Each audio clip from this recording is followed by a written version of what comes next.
यदा यदा हि धर्मस्य ग्लानिर्भवति भारत अभ्युत्थानमधर्मस्य तदात्मानं सृजाम्यहम्। जब जब धर्म की हानि होती है तब तब मैं प्रकट होता हूँ। हे भारत, जब जब अधर्म बढ़ता है तब तब मैं मूल रूप में आता हूँ। भगवान श्री कृष्ण ने ऐसे भगवद गीता के 4थे अध्याय के 7वें श्लोक में कहा है।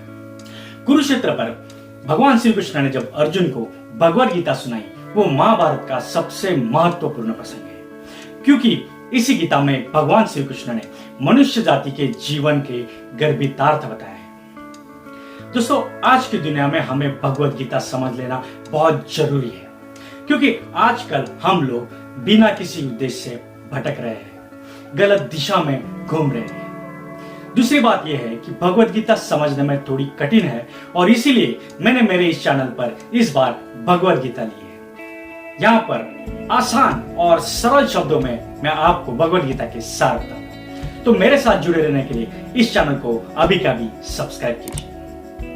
दोस्तों, क्या इंपॉर्टेंस है भगवद गीता का, एक सरल उदाहरण में समझ लेते हैं। समझ लीजिए कि आपको डेंगू हुआ है और ठीक होने के लिए आपने अपने डॉक्टर से दवाइयां ली है। अब वो दवाइयां आपके डॉक्टर ने जिस मात्रा में बताई है उसी मात्रा में लोगे, ना ही उस मात्रा से कम और ना ही उस मात्रा से ज्यादा। अगर कम मात्रा मिली तो दवाई असर नहीं करेगी, और ज्यादा मात्रा मिली तो कॉम्प्लिकेशंस बढ़ सकती है। यहाँ पर डॉक्टर है भगवान श्री कृष्ण।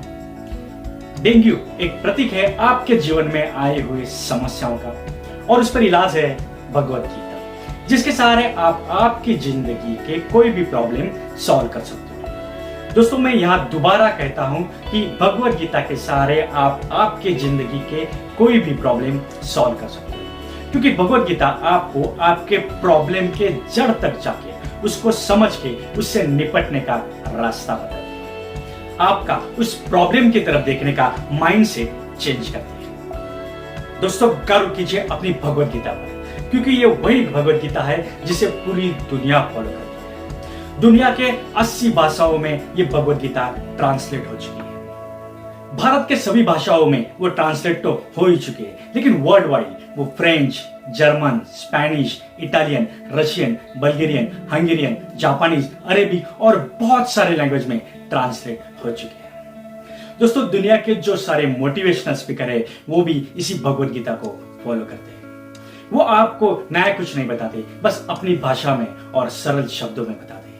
वो कुछ नया नहीं बताते, वो वही बताते हैं जो भगवान श्री कृष्ण ने 5000 साल पहले अर्जुन को बताया था।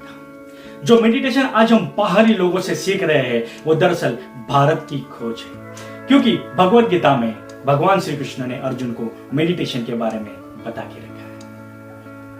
आज का पहला अध्याय है अर्जुन विषाद युद्ध। युद्ध के कारण अर्जुन का विषाद। कुरुक्षेत्र जैसे धार्मिक स्थल पर कौरव और पांडव दोनों आमने सामने आ जाते हैं युद्ध के लिए। दोनों तरफ से शंखध्वनि किया जाता है, जिससे युद्ध जोर बढ़ता है। शंखध्वनि के बाद अर्जुन भगवान श्री कृष्ण को कहते हैं कि हे भगवान, मेरा रथ युद्ध भूमि के बीचों बीच ले चलिए, ताकि जो भी युद्ध करने के लिए आए हैं उन सबको मैं देख सकूं। भगवान श्री कृष्ण जो सारथ्य कर रहे थे अर्जुन के रथ का, ले आते हैं अर्जुन का रथ युद्ध भूमि के बीचों बीच। वहां अर्जुन देखता है कि उसके पूजनीय गुरु, दोस्त, भाई, मामा, ससुर, शुभचिंतक सारे के सारे इकट्ठा हुए हैं एक दूसरे के साथ लड़ने के लिए। उन्हें देखकर अर्जुन करुणा से शोकाकुल हो जाता है और भगवान श्री कृष्ण को कहता है कि हे भगवान, मैं ये युद्ध कैसे करूं? कैसे मैं अपने इन हाथों से अपने ही लोगों की हत्या करूं? जिनके साथ मैं जिंदगी गुजारता आया हूं, कैसे मैं उनको ही अपने हाथों से मारूं? इसका पाप तो मुझे ही लगने वाला है। और अगर ये युद्ध में जीत भी गया तो मैं किन के लिए राज करूं? इससे अच्छा है कि मैं ये युद्ध ही ना करूं, या फिर इनके ही हाथों से मर जाऊं। और ऐसे करके अर्जुन ने युद्ध करने से मना कर दिया। दोस्तों, हमारी जिंदगी में भी ऐसी सिचुएशन बहुत बार आती है। कभी कभी हमें भी अपने घर वालों से, अपने रिश्तेदारों से, अपने समाज से लड़ना पड़ता है, अपने तत्वों के लिए, अपने सपनों के लिए, अपने नीति नियमों के लिए। और अगर आपका साथ सच का है, अच्छे तत्वों का है, तो आपको ये लड़ाई करनी जरूरी है। वो कैसे, इसका पूरा विश्लेषण भगवान श्री कृष्ण ने इस भगवद गीता में बताया है। यहां से आने वाले हर एक वीडियो में मैं आपके साथ भगवद गीता का एक एक अध्याय शेयर करूंगा। तो ऐसे ही वैल्यू एडेड सर्विस पाने के लिए मेरे इस चैनल को सब्सक्राइब कीजिए और बेल आइकॉन भी प्रेस कीजिए, ताकि आपको मेरे अगले वीडियो की नोटिफिकेशन जरूर मिले। ये वीडियो आपके दोस्तों के साथ शेयर भी कीजिए। अगर आप ये भगवद गीता परचेस करना चाहते हो तो मैंने अलग अलग भाषा के लिंक्स नीचे डिस्क्रिप्शन में दी है, आप वहां से भगवद गीता परचेस कर सकते हैं। तो मिलते हैं नेक्स्ट वीडियो में, तब तक के लिए keep smiling because your smile is priceless.